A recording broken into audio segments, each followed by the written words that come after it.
भूर्भुवः स्वः तत्सवितुर्वरेण्यं भर्गो देवस्य धीमहि धियो यो नः प्रचोदयात्। सभी को सदर नमस्ते। संस्कृत की कक्षा में आप सभी का हार्दिक स्वागत है। संस्कृत की 3 कक्षा हम पहले कर चुके हैं। चौथी कक्षा में हम संस्कृत भाषा में जो वाक्य बनाना है उसका हम अभ्यास करेंगे। पहले हम वर्णमाला देखे थे, आज हम वाक्य बनाना सीखेंगे। तो वाक्य किसे कहते हैं? परिभाषा: जितने शब्द मिलकर एक अर्थ का बोध कराने में समर्थ होते हैं उतने शब्दों के समूह को वाक्य कहते हैं। फिर से, जितने शब्द मिलकर एक अर्थ का बोध कराने में समर्थ होते हैं उतने शब्दों के समूह को वाक्य कहते हैं।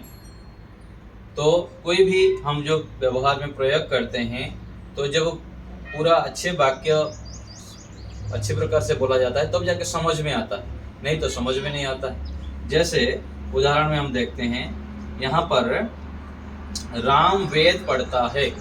जब ऐसे कहते हैं तो क्या समझ में आ रहा है कि राम कोई व्यक्ति है, या श्याम कोई व्यक्ति है, कोई दिनेश कोई व्यक्ति है, श्याम एक बालक है, बालक पढ़ रहा है, बालक वेद पढ़ रहा है, ये तो हमको समझ में आ रहा है।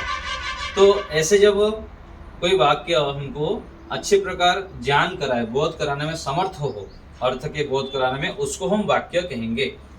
यदि हम ऐसे वाक्य प्रयोग करें कि राम वेद मुझे कल यहाँ, इससे क्या पता लगा? इससे तो कोई समझ में नहीं आ रहा है क्या कहना चाह रहे हैं। तो राम वेद मुझे कल यहाँ, क्या उसमें क्या पता लगा कि राम वेद मुझे क्या क्या था? तो कुछ समझ में नहीं आ रहा है, तो ये वाक्य इसको नहीं कहेंगे, क्योंकि इसका अर्थ कुछ हमको समझ में नहीं आ रहा है, इसलिए हम इसको सही वाक्य नहीं कहेंगे, गलत है ये। तो कोई भी जो वाक्य बनाते हैं हम, जैसे ये राम वेद पढ़ता है, तो उसमें जो वाक्य है उसमें 2 पद होते हैं, एक क्रियापद और दूसरा है नामपद। क्या क्या है? क्रियापद और नामपद। क्रियापद किसे कहेंगे? जो किया जाता है। जैसे यहाँ पर राम वेद पढ़ता है, तो वाक्य में एक तो क्रियापद होते हैं और बाकी जितने होते हैं वो सब नामपद होंगे। जैसे यहाँ पर पढ़ता है क्रिया है, यहाँ जो किया जाता है उसे क्रियापद कहते हैं। क्या कर रहा है वो? राम क्या कर रहा है? तो वेद को पढ़ रहा है, पढ़ने की क्रिया को कर रहा है, इसलिए इसको क्रियापद कहते हैं। तो ऐसे ही उदाहरण देखते हैं, दिनेश जा रहा है, तो यहाँ पर क्रियापद क्या है? जा रहा है। ऐसे ही सीता खा रही है, तो यहाँ पर क्रियापद खा रही है, क्योंकि जो किया जा रहा है उसको क्रियापद कहेंगे। रमा पका रही है, पकाने की क्रिया, भोजन पका रही है, तो पका रही है क्रिया है। और पत्ता गिर रहा है, गिरने का क्रिया हो रही है, इसलिए इसको क्रियापद कहेंगे। नदी बह रही है, तो बह रही है यहाँ पर क्रियापद है। और बस चल रही है, चलना क्रिया हो रही है, इसलिए यहाँ पर इसको क्रियापद कहेंगे। तो ये तो हो गया क्रियापद। और दूसरा है नामपद। नामपद में ये दोनों राम और वेद हो गया नामपद। तो कोई भी जब हम क्रिया किया जाता है उसमें कर्ता होते हैं, कोई जो काम करते हैं उसको कर्ता कहते हैं। तो कर्ता किसे कहेंगे? क्रिया के करने वाले को कर्ता कहते हैं। क्रिया के करने वाले को कर्ता कहते हैं। जैसे राम वेद पढ़ता है, तो क्रिया को करने वाला कौन है? राम है, इसलिए राम यहाँ पर कर्ता है।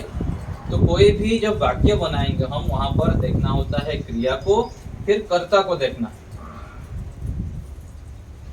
क्रिया क्या है? पढ़ना, पढ़ना क्रिया है, और करने वाले जो है उसको कर्ता कहेंगे। तो कोई भी वाक्य में कर्ता और क्रिया दोनों को हमें देख के फिर उसी हिसाब से अर्थ करना होता है। तो आगे ये जो यहाँ पर लिखा है पढ़ता है, तो पढ़ने में कौन सा धातु है? पठ धातु है और ये पढ़ने की क्रिया कब हो रही है? अभी वर्तमान काल में हो रहा है। तो जो 5 लकार हम पिछले कक्षा में देखे थे, तो पहला क्या था? लट लकार, वर्तमान काल, वर्तमान में हो रहा है। और 3 वचन देखे थे, एक वचन, द्विवचन और बहुवचन। तो ये जो पढ़ता है ये एक वचन में है। एक वचन में कैसे हुआ? क्योंकि राम एक है, एक व्यक्ति हो तो एक वचन, 2 हो तो द्विवचन और 2 से अधिक हो तो बहुवचन। तो यहाँ पर ये पढ़ना जो हो रहा है ये एक वचन है, क्योंकि कर्ता के अनुसार क्रिया, कर्ता एक वचन में होंगे तो क्रिया भी एक वचन में। तो यहाँ हर समय ध्यान देंगे, कोई भी वाक्य जब बनाएंगे तो कर्ता के अनुसार क्रिया, तो कर्ता एक वचन में होने से क्रिया भी एक वचन में। राम एक वचन में है तो क्रिया भी एक वचन में। इसको हम और भी चर्चा करेंगे आगे। तो लट लकार वर्तमान काल में प्रयोग होता है। तो आगे एक नियम है, क्रिया का वचन कर्ता की संख्या अनुसार होता है। यही चीज आपको ऊपर बता रहा था। क्रिया का जो वचन है, एक वचन करना है, द्विवचन करना है, बहुवचन करना है, ये किसके ऊपर निर्भर करता है? कर्ता की संख्या के ऊपर ये निर्भर करता है। क्रिया का हम वचन कैसे करेंगे? एक वचन करेंगे, द्विवचन करेंगे अथवा बहुवचन करेंगे।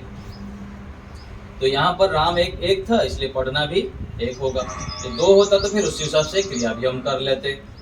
तो ये हमको विशेष ध्यान देना है कि क्रिया का वचन कर्ता की संख्या अनुसार होता है। तो वाक्य जब हम बनाते जाएंगे तो उस हिसाब से फिर आगे अभ्यास करते जाएंगे। तो यहाँ कुछ हम अभ्यास एक वचन, द्विवचन और बहुवचन का करेंगे। तो एक वचन में ये सर्वनाम शब्दों का यहाँ पर परिचय दिया गया है।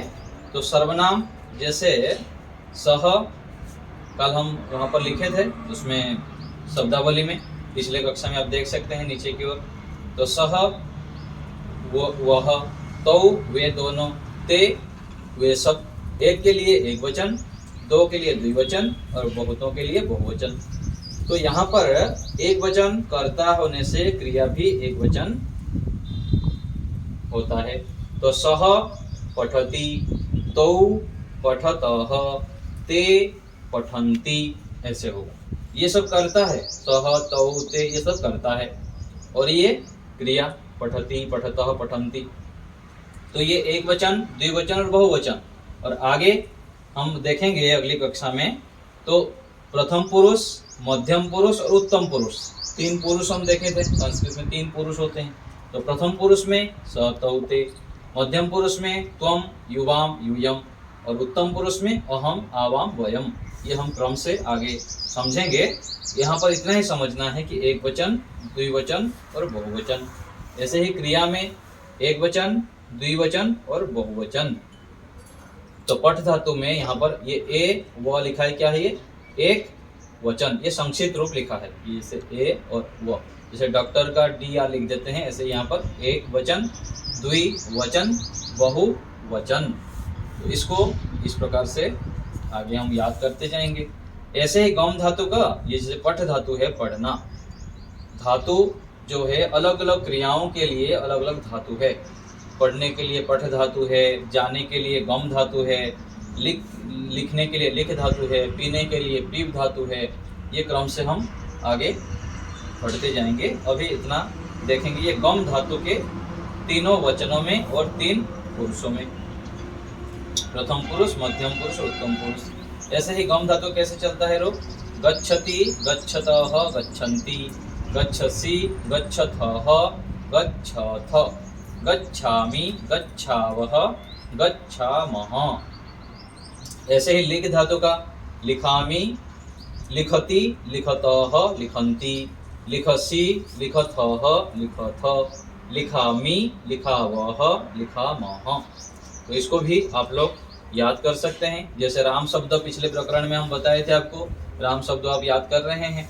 ऐसे ही धातुओं को भी याद कर लेंगे।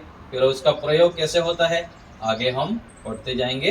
तो आज हम विचार किए वाक्य की परिभाषा और क्रियापद, नामपद और लकारों का जो परिचय है, पहला वर्तमान काल उसको देखें। कर्ता किसे कहते हैं? क्रिया के करने वाले को कर्ता कहते हैं। तो इस पाठ को भी आप क्रम से कॉपी में लिख लीजिए, पीछे के पाठ को देखते हुए आवृत्ति करते हुए चलिए, और इस पाठ को भी आप कॉपी में लिख लेंगे, और जो समझ में नहीं आएगा फिर आप हमको पूछ लेंगे। तो आज कक्षा को यहीं विराम देते हैं। आप ऐसे ही निरंतर आगे से आगे जुड़े रहिए, तो धीरे धीरे करते हुए सीढ़ी चढ़ते हुए हम संस्कृत को सीखते हुए चलेंगे। तो अभी विराम देते हैं। ओ